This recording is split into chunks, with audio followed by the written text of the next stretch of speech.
Bueno, Vericuetos contiene, como todos saben, una selección de los escritos y comentarios mediante los cuales yo mantenía un contacto semanal con familiares y amigos, bajo el nombre del Diario Vivir. Debido a esa comunicación íntima y coloquial, los temas alternan lo serio y trascendente con lo frívolo y lo trivial, y fueron escritos con el único fin de informar y entretener. Abarca un periodo de 7 años, del 2006 al 2012, y contiene más de 300 temas distintos. Hay poesía, una larga lista de comentarios, hay 40 textos traducidos de The History of the Decline and Fall of the Roman Empire, la monumental obra de Edward Gibbon, extractos que escogí pensando en el gusto de la mayoría de los lectores del Diario Vivir. Como ven, es un amplio abanico de variedades, como lo definió Luis de la Paz en Diario Las Américas, o un muestrario de maravillas, según Daniel Fernández en El Nuevo Género. La mayoría de los temas son ideales para disfrutarlos en la intimidad y el silencio de su lectura. Y aunque los comentarios políticos ocupan apenas 6 o 7 páginas de las casi 600 que contiene el libro, preferí leer hoy un extracto de crónicas sobre la tragedia de nuestro país, que desgraciadamente están aún vigentes, párrafos que creí más apropiados para una lectura pública. Esta es una pequeña crónica titulada La escasez en Cuba. ¿Cuán rápido y en qué poco tiempo se puede comenzar a destruir un país? Con solo 5 años de gobierno castrista, la escasez de hasta los más básicos artículos de aseo, por no mencionar los alimentos, era ya endémica en Cuba. Carencias que son inherentes a regímenes como el que se implantó en nuestra infortunada patria en 1959. En una entrevista televisiva le preguntaron al Che Guevara sobre la propiedad privada en el comunismo. Él acababa de llegar de la Unión Soviética. El funesto y sanguinario personaje respondió con ese cinismo y altanería que lo caracterizaba, cito: los cubanos no tienen por qué preocuparse. En el comunismo está garantizado el derecho a la propiedad privada. Por ejemplo, cada ciudadano tiene derecho a su cepillo de dientes. La carta de Virgilio Piñera, que copio debajo, prueba que ni siquiera el derecho a poseer un cepillo de dientes está garantizado ni es posible con carácter permanente y de forma regular en un sistema tan ineficaz y absurdo como el comunismo. Esto es una carta de octubre 2 del 63 de Virgilio a Humberto Rodríguez Tomeo, que corrobora mi comentario. Cito: hoy estoy un poco más animado. Dirás por qué. Pues recibí desde Londres un cepillo de dientes de nylon. No puedes imaginar el valor que tiene para nosotros cualquier bobería de esas. Un cepillo de dientes. Es todo un mundo. El que tenía, ¿te acuerdas?, comprado en Buenos Aires, ya era un fleco, y los que venden acá se rompen al día siguiente. Esto es una crónica que me parece interesante, que escribí a raíz del comentario de varios términos recurrentes en un manuscrito que su autor me dio a leer, a revisar. Usó la frase: Cuba ha sido un gran burdel, La Habana convertido en burdel. Yo quiero aclarar que el autor me agradeció la información y aceptó mis comentarios, en parte. Le comenté: es lógico que ese estribillo, Cuba ha sido un gran burdel, La Habana convertida en burdel, es lógico que ese estribillo castrista haya influido a las primeras generaciones postrevolucionarias, pero tal aseveración no es más que otra de las grandes mentiras del dictador.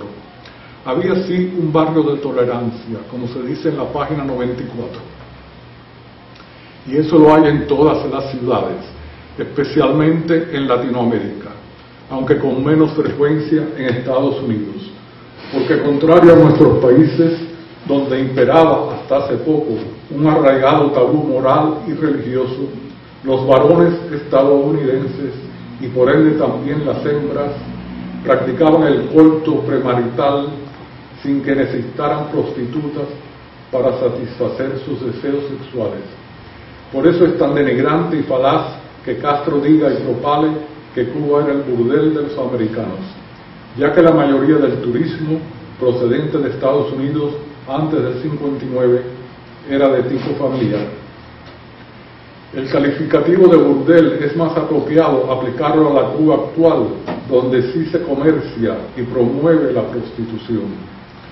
Nuestras prostitutas son las más cultas del mundo, declaró el dictador en una entrevista, y donde el turismo sexual y hasta el pedófilo es ya universalmente conocido y recomendado, y donde en cada esquina, me cuentan los que van, hay prostitutas y prostitutos al acecho.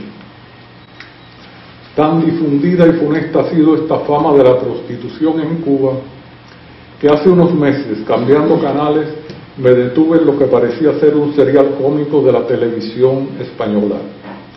Da la casualidad que en el breve rato en que mantuve la sintonía, presencié la siguiente escena. Un hombre y una mujer discuten, no capté el motivo, y después de intercambiar insultos y para dar por terminada la discusión, el hombre le dice a la mujer: la próxima vez que me quieras regalar algo, tú que eres experta en prostitución, regálame una cubana. Esa es la imagen actual de nuestro país en el extranjero, como se comprueba también en el siguiente ejemplo. Hace algunos años, en el Teatro Albéniz de Madrid, durante el intermedio de Giselle por el Ballet Nacional de Cuba, un español sentado detrás de mí comentó, cito: así que además de putas, las cubanas también bailan ballet. Pensé increparlo, pero después me dije, bueno, si esa es la imagen que ha logrado proyectar el castrismo al cabo de medio siglo de revolución, ¿con qué argumentos voy yo a poder desmentirlo? Ese es el resultado de la propaganda maliciosa y mendaz que desde sus inicios el gobierno castrista ha usado para tergiversar el pasado y engañar al mundo. Un régimen que esgrime vicios y pobrezas de la época republicana con el fin de justificarse y que ha superado esas lacras y miserias. Superar no en el sentido de eliminarlas, sino de emularlas y excederlas. Otra cosa que le aclaré al autor del manuscrito que revisé era la palabra bloqueo, que aparte de lo justificado, apropiado o conveniente que haya sido o no está el bloqueo. El autor puso el bloqueo decretado por los Estados Unidos. Estados Unidos nunca decretó un bloqueo sino un embargo, prerrogativa de un país de no comerciar con quien se declara su enemigo, y fue debido a la confiscación sin compensación de las propiedades de ciudadanos norteamericanos. Pero el gobierno cubano es experto en sustituir, adulterar y cambiar las cosas para darles el cariz que le conviene. Libreta de abastecimiento en lugar de libreta de racionamiento. Unidades de ayuda a la producción, UMAP, en lugar de campos de concentración para homosexuales, testigos de Jehová y otros desafectos. Mercenario o ejército invasor reclutado en el extranjero, epítetos aplicados a todo aquel que combate al gobierno de Castro, pero nunca al referirse a los cubanos que enviaba el dictador a África y América Latina a luchar en guerras y guerrillas sufragadas por la Unión Soviética. Bandidos del Escambray, en lugar de combatientes contra una dictadura comunista, como lo fueron antes Castro y sus seguidores en la Sierra Maestra contra la dictadura de Batista. Esto se llama, lo titulé menos que esto ha costado paredones. Es un verso de un soneto de Reinaldo Arenas y es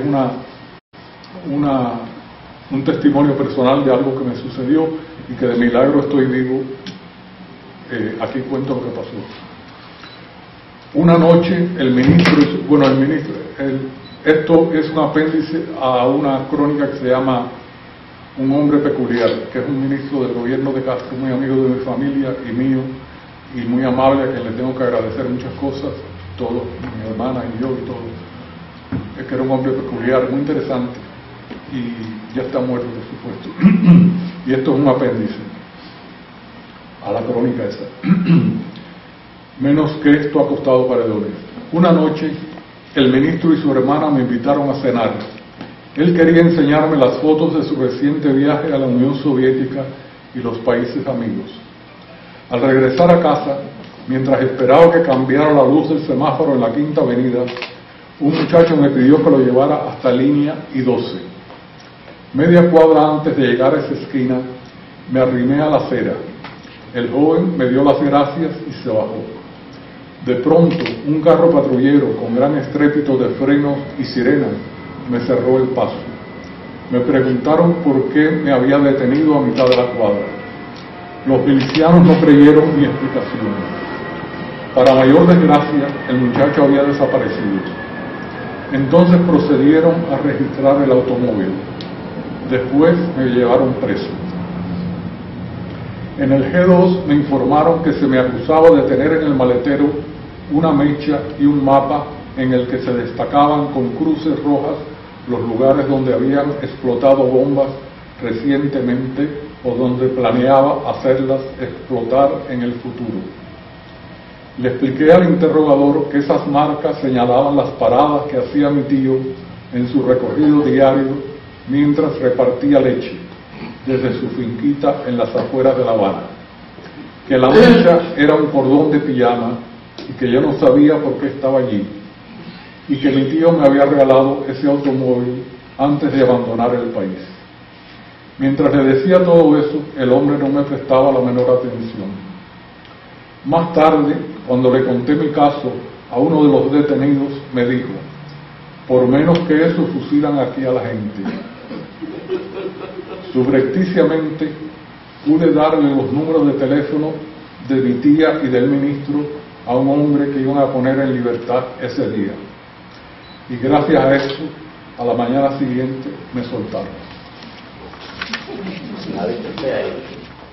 Bueno, ya. No sé si quieren algo más. Pero... sí, díganme.